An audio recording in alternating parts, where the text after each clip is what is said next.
Welcome to Let Me Fix This. Enjoy the video. You'll begin by making the keyboard ready and reachable. Open Settings, then General, then Keyboard, toggle on Auto-correction and Predictive to speed typing.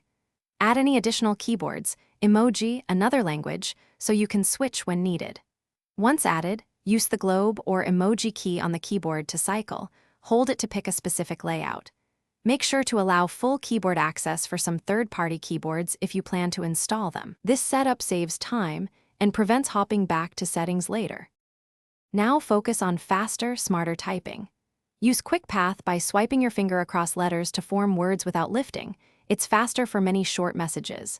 Set text replacements in settings to expand shortcuts into full phrases, like 1/2 becoming 1/2 or your email address.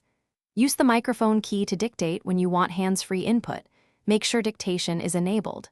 Once done, practice switching between swipe, tap, and dictation to decide which method fits the context best for speed and accuracy.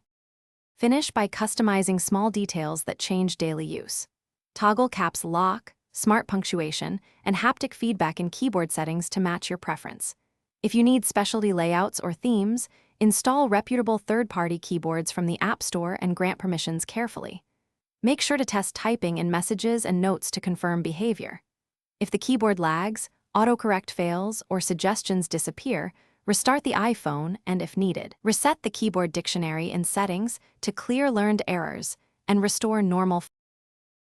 Thanks for watching. If you found this helpful, don't forget to like and subscribe.